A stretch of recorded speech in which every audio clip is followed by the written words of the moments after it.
Folks, back in the Bossman show going to Detroit. Talk to Coach Mike Davis. Detroit Mercy Titans up there at the Horizon League. Coach Davis, man, how's things up there in the D, man? It's getting better. It's getting better. You know, there's so much uncertainty in the air this year with the season. We testing 3 times a week starting this week, so hopefully everybody can test okay. You got there right, Coach. And Coach, for you, man, I know, you first took the job, man. You had some issues that you had to work through, man. So how does it feel now knowing the postseason band's over with now that you can actually sell kids on playing ball past the conference season now and then got kids to say, hey, we have a chance in Detroit to go play some ball now, NIT, conference tournament, whatever now. Well, you know, the first year we got it so late, then the next year we go on probation, and this really is our first year. And to be honest with you, we was able to recruit on the almost on the same playing field as most people because no one could go out and recruit with the virus going out. And so we was able to sign who I think is 3 or 4 really good players and come in and help us immediately. And, practices is the way I envision it to be, from the start. But this is the first year that it feels like it's our first year, to be totally honest with you. This is our first year. And so the guys are kind of buying into what we're doing. Right now, we're at about 85% of buy-in. And once we get it to 100%, then we'll be okay. But I'm enjoying it. You know, we had 2 years of struggle because of the lateness of it and the violations. I mean, not the violations, but the probation that we had. And it's difficult to recruit players anywhere. And if you're on probation, it's very tough to get them. And Coach, for listeners to understand, when you have coaching changes, multiple coaching changes, and kids transferring out, it's not really your fault coming in. What happens, because they can go in the way they want to go. Listen, don't understand it the way you and I do. Explain to them how all is more to it than this. They don't try and not handling business at Detroit. It's more to it than just what's on the surface of it. Well, when you get a job, a lot of times you get it because the guy before you may have gotten a job somewhere else, and he's gotten a job somewhere else because they had success. You may get a job because they may let someone go because they didn't have the success. And here I think the coach I replaced, he was in a rebuilding mode, and so he was in the midst of a rebuilding mode. But then when he left, a lot of the guys didn't even come back. They transferred other places. Even before I got the job, they started transferring. And so, to have a basketball team, you really need to have players that how they played, and you recruited them, you brought them in, and you able to change the culture sometime quickly. But the second year for us really set us back before our first year. Our first year was definitely a setback, but the second year put us way behind because we ended up signing players that we knew that was good kids and worked hard, but as far as, being able to compete for a conference championship, it was going to be very difficult. And I think some people sometimes, they, everywhere I've been, we've turned around pretty quickly, but you're able to go in and recruit well. And so when I got to Texas Southern my first year, we was on probation, but we didn't get that probation until September of my first year. So the kids was already in school that was going to play. So we ended up missing the postseason, but the next year we was off of it. But it's very difficult to recruit and establish a program when there's a lot of other stuff going on with it. Oh, definitely, Coach. Let's go back to March here, man. Everything kind of went crazy in March. So for your players going through the COVID situation and coming down on them, probably on spring break, being at home for good, going from on campus to virtual learning, how was that for you and your staff trying to get your young men prepared for what was ahead coming for them, from going from what they're used to having a whole new environment, going to school from home there? Well, we didn't know how serious it was, to be honest with you, because there wasn't enough data out there to kind of tell you. So we thought it was something that was serious, but we didn't know how deep it was. And so as far as the mask and all that stuff going on, our kids ended up going home, but they were just kind of happy to go home. And we thought they would be back, to be honest with you. We thought they would go home for a couple of weeks and then come back. And then once they made the decision that they wasn't coming back, everything was online and everything was a phone call. I'm just not getting used to the Zooms. I've been doing Zoom all summer. But it was very difficult because to get them to understand how serious it was, and then with all the other stuff going on in the world, it was just the most difficult year, a difficult time that not only me, but I think for the world have ever experienced since I've been alive. And so making sure the kids did the academics, making sure the kids stayed away from crowds, and because some young kids don't feel like they can get it. If they do get it, they can survive it. But it's trying to explain to them that you may survive it, but you may bring it home to your grandparents or your parents or someone that's sick, and they may not be able to survive it. So it was a lot of stuff that we had to learn throughout this experience with the COVID. Um, but again, we still learn it every day because we don't know who has it. You can't look at them and tell.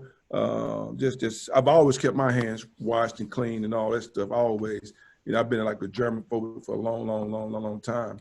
But just to explain to your players, even now, don't go to a restaurant, don't go to a party. Make sure you keep your mask on. It's constantly.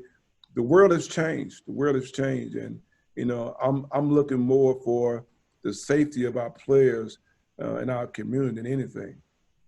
Out there, right? Because I'm here in Atlanta, it's wide open. And guys going to the clubs, going to restaurants, bars, having concerts and things of that nature. And Gretchen Whitmer up there where you're at, she ain't playing that.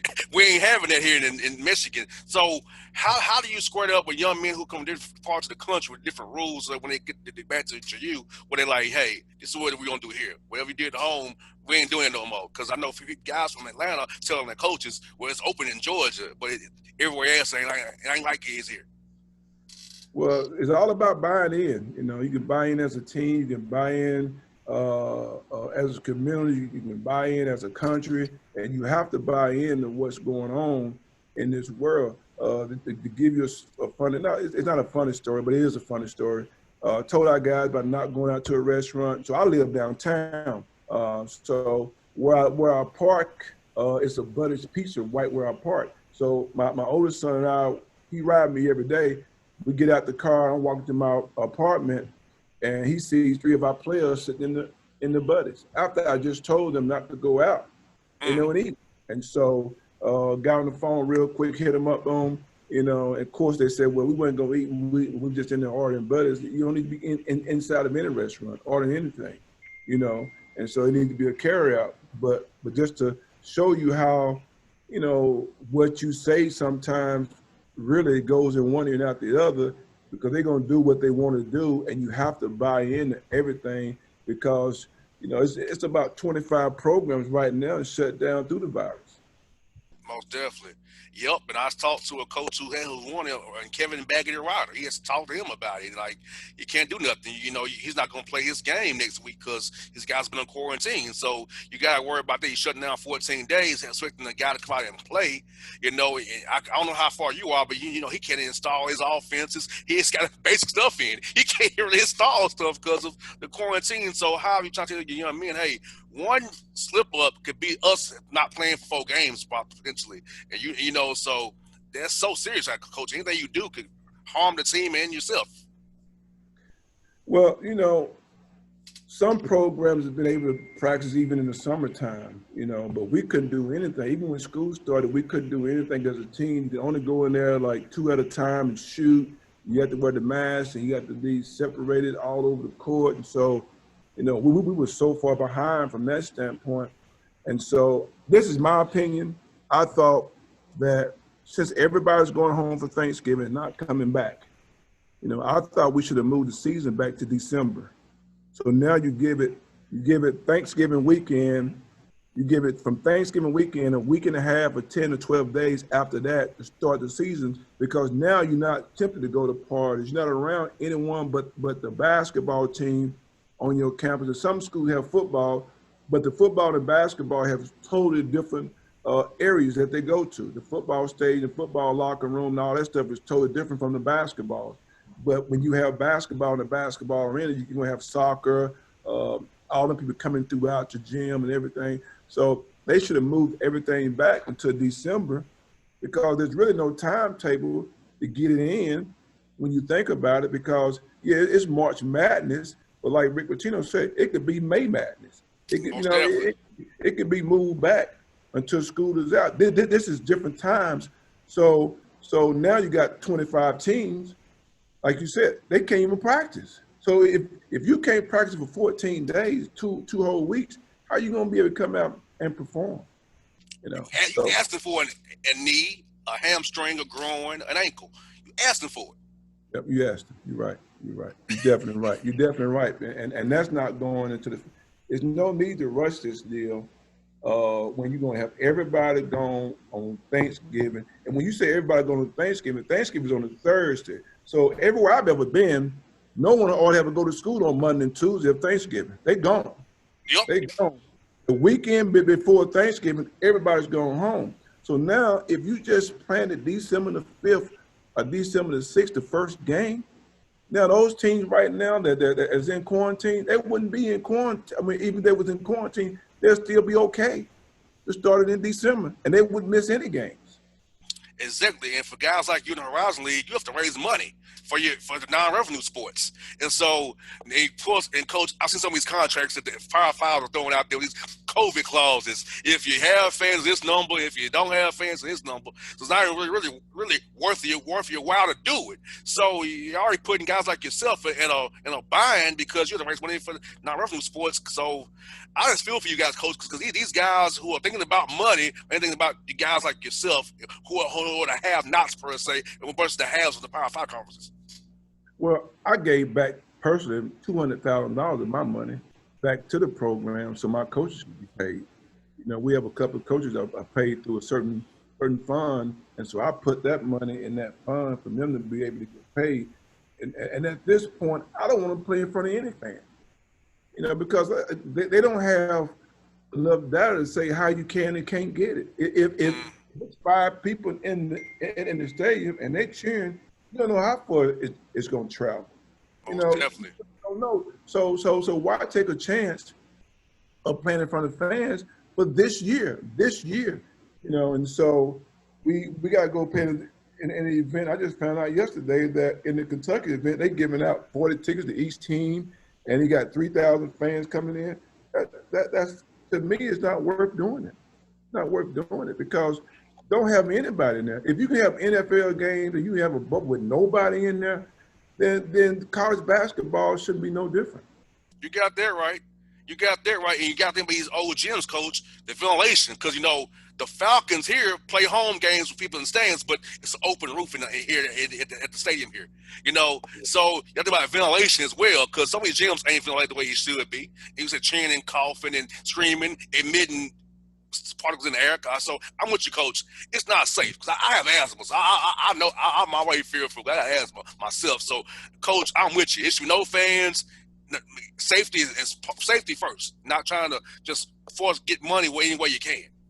Yeah, definitely safety first. And again, you have to be really careful who you're around because you'll know who they're around. Around.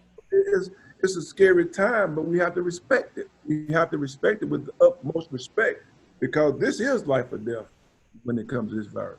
You got that right, coach. And speaking of that, coach, for you guys, your young men you have in your roster, how do you talk to them about social justice going on with the murder of George Floyd, what happened here in Atlanta with Ray Sharp Boots and Ahmaud Arbery in South Georgia? So how do you talk to them about that with your young men on Zoom? How to keep their minds sharp about what's going on around them as well so they can understand, hey, the ways of the world is messed up in many ways, and we got to deal with and how they should move when they come across a police or whoever so they can be safe and be alive. Well, I think the George Floyd thing was a total disaster. It was unfortunate, but it's something that most Black people have experienced throughout their lives anyway. When we see, I told a friend of mine, a white friend of mine, that when we see the police, our thought process is totally different from theirs. When I see the police officer, I make sure my seatbelt is on. I make sure I put my blink on. I'm thinking about, man, I hope he don't stop me. If he stop me, I got to make sure my hands and everything. And when they get stopped, they think about their insurance going up. So the insurance is the last thing across our mind. We see a police officer. So I just think with what I've told my players, and I've stayed away from a lot of things with them because it's hard to My thing is, when a police officer stop you, you should give them the most up respect that you can. And it's no different than when you're working for someone. You have to give your leaders or whoever the utmost respect. Even if you don't agree sometimes with what they're doing or what they're saying, you don't want to put yourself in that situation. You want to get back home. And so I've talked to them about that. I've even talked to them about, you know, you could be a police officer in 6 months or Six out of months. high school.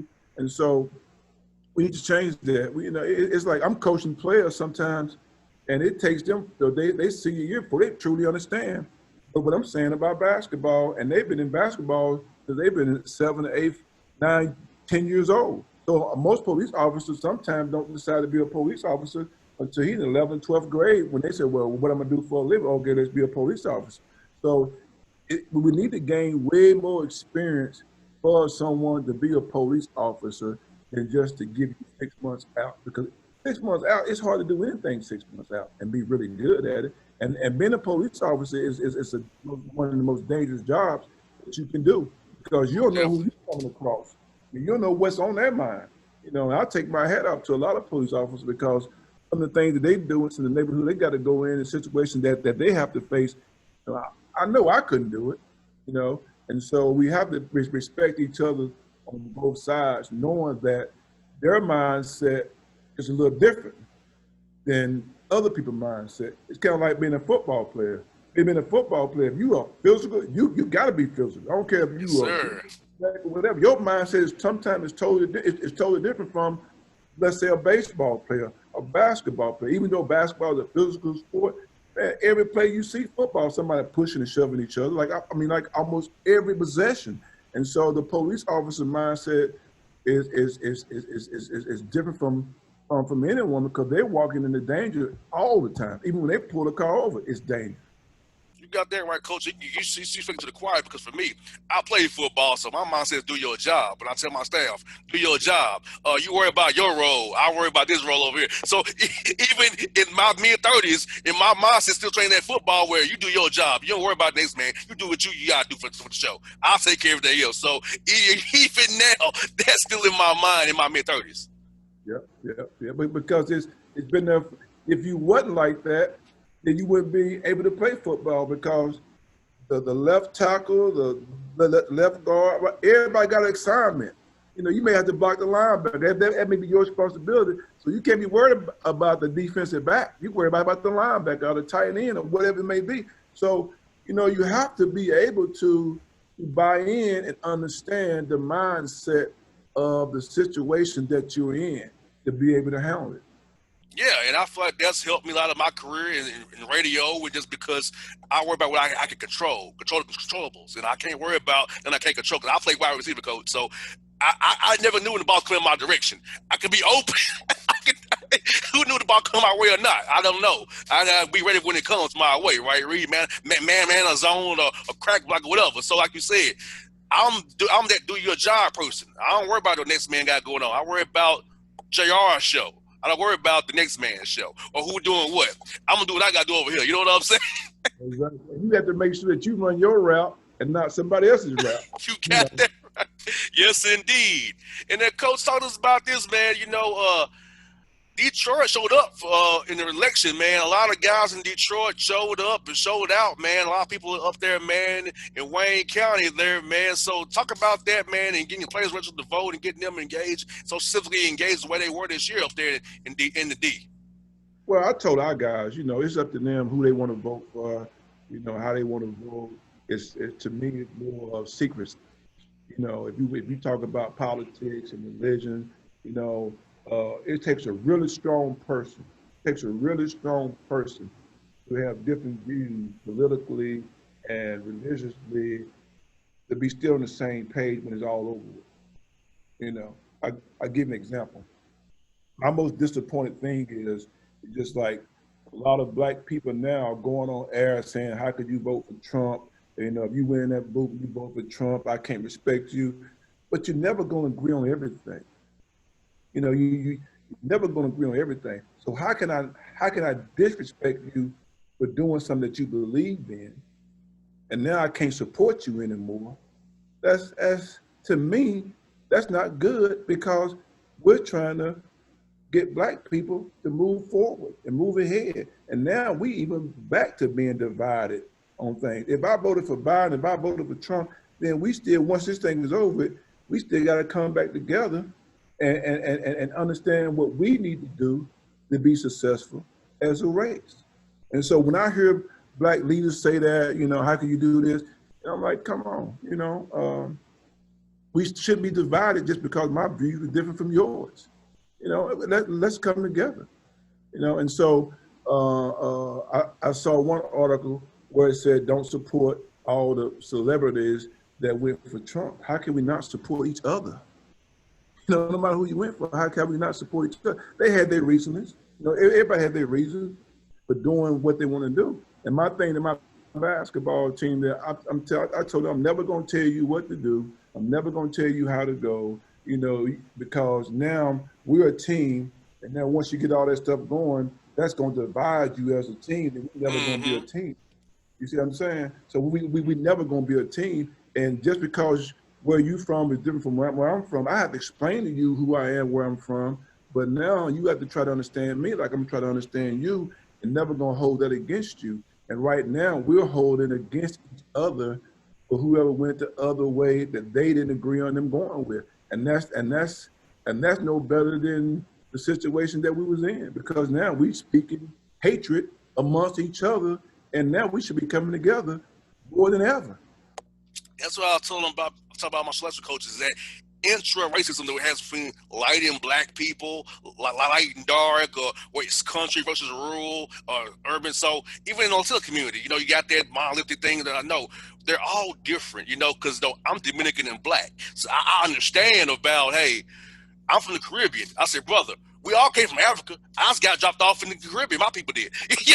So, my folks came from Ghana, got dropped off in the DR. My mom got dropped off in Florida. So it's like, we all came from the same place. We can't have this between Latinos and black people, white. We all got to find a common ground, coach. I feel like people too many times just say, I'm going to go in my little silo. That's all I'm going to go in. Thankfully with this radio show, I can talk to all people and give us all perspective. I mean, it's rare that you be black and Latino at the same time, like I am. I can talk to both sides. So, so hopefully, using the show that this platform I had, I can show people that, hey, it's not all the same as it's portrayed in the media. We're all different, but we all have commonality as well. Exactly. I totally agree. It's like what's going on in the rap world. I'm not a rapper. I don't really listen to rap music, to be honest with you. I really listen to music, but there are so many of these young guys that are so talented. Like really talented. And now they out there killing each other, And so, I'm disappointed, but I don't know where they came from. I never been where they've been, experienced what they experienced, but I do know killing each other is wrong for us.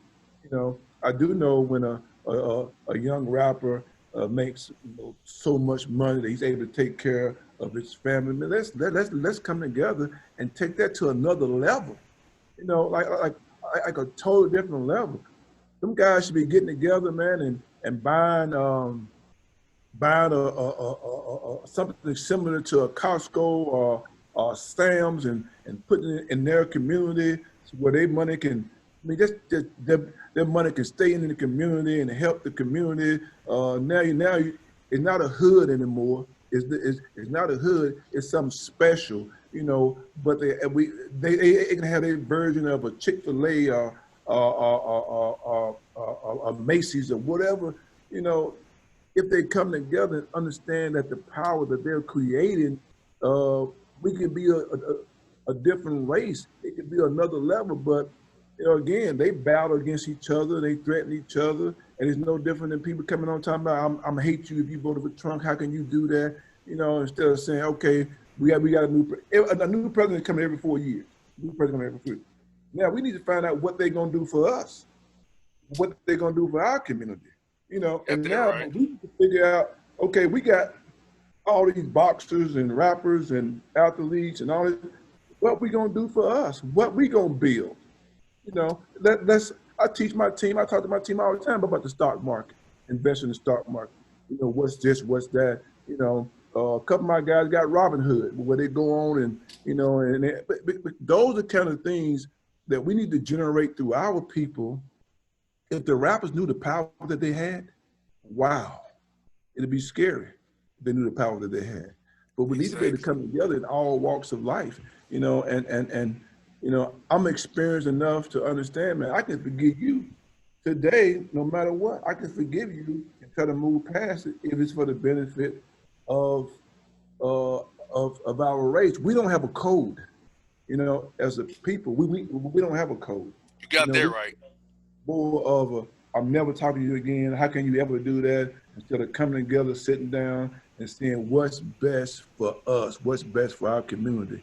And I have black players, white players, I don't treat them any different. I give them the same conversation. And I want these guys to respect each other, respect their views, what they have. If you can't respect their views, then don't get involved with it. Don't get that deep with it. Because as a basketball team, our survival is to win games and win championships. But your survival in life is to be able to understand people that you're going to be around that's from a different culture than what you're from. And coach, you speaking so much truth because for me, I didn't meet my first white kids I was 7 years old playing travel baseball in Atlanta. It took me playing baseball to meet my first white kid at 7 years old in 1994. So sports for me has brought me to a couple people who's not black or not Latino. It's taught me about other races. Sports is so good for that, coach. Show you about the diversity of the world because we're all trying to play for a common goal of winning a game together. Forget where we came from, but we all have a common theme to win this game and score more than this other person's going to score. So I feel like sports in so many ways bring us all together, teach us about each other's backgrounds and lives because it's needed, coach, in this world today. It's just definitely. Just think what you said. You met your first white person when you were 7 years old. Wow, that's a long time, you know. And so as you met them and throughout your interaction with them throughout your sports world, you had a chance to kind of have a conversation with them that you wouldn't normally have with them at a high school or whatever if you never knew how they were, because most of all you probably go your own separate way. You sit at your own table during lunchtime, and you hanging out in your own little areas during the break time, and your classes you just focus on that. But sports, I can say in sports, you all on the same page. If I got to help you, if I got to block you, if I got to block you out, if I got to make a pass to you, it's all about the greater of the team being successful. And now, you have a bond for the rest of your life, for the rest of your life. Exactly.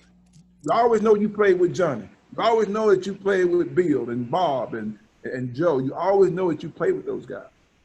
And I also was blessed, coach, to be able to make the All-Star team so I could go for travel and see. Because when you play in the season, you're around everybody's neighborhood, right? You get picked the All-Star team, you got to go travel with different. I'm going to Macon, Georgia, going down to Tifton, Georgia, Albany, Georgia. I never thought about going to in my life, living in Atlanta, right?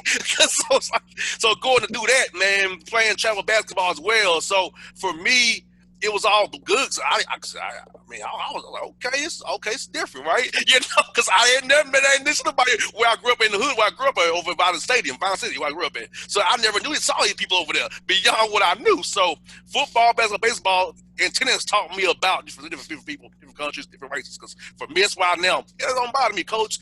I'm not doing anybody, coach, because I've been around since I was a child, 7 years old and up. And that's the reason that you are understanding about a lot of things throughout your interaction. Even driving to Tempton, Georgia was an experience. You look around, you see the town, and you see the people. You probably say, "Wow, I've never seen these many people in my life." So it's a totally different experience. But that's why, again, I talk to my team, and I tell them, I'm never telling you who to vote for. I'm never going to tell you who to vote for, because you vote for what you believe in. Don't adopt what I believe in. You do what you do, but respect everyone. And if it doesn't turn out the way you want it to turn out, then respect who's there. And it's no different than bringing in a new coach. If I bring in a new coach, I got to be all in for the new coach. Got to be all in. If I'm not all in, we got no chance of winning. You got that right, coach. You're so right about that. Well, Coach Davis, Gonna catch up with your coach. It's been fun to talk to you about life and basketball, man. I'm looking forward to seeing what you guys do this year, man. I like the hat too. I like that hat you got too, man. That hat clean, coach. I tell you what, I got my little mask that I got. It's like an old school mask, and it's like I told my guys I got to get me a new mask because it's like an old school, like I'm getting to go rob somebody. I didn't gank somebody, coach. I didn't gank somebody. But now I always appreciate you. I always appreciate you, and thank you again for having me on. And just well wishes and stay safe. Coach, you do the same, man. I'll be cheering for you guys on there for real, coach. Okay, thanks a lot. Appreciate you. All right, it's my name for the Bossman Show, people. Check them out in Detroit Mercy. See you, coach. All right. See you later.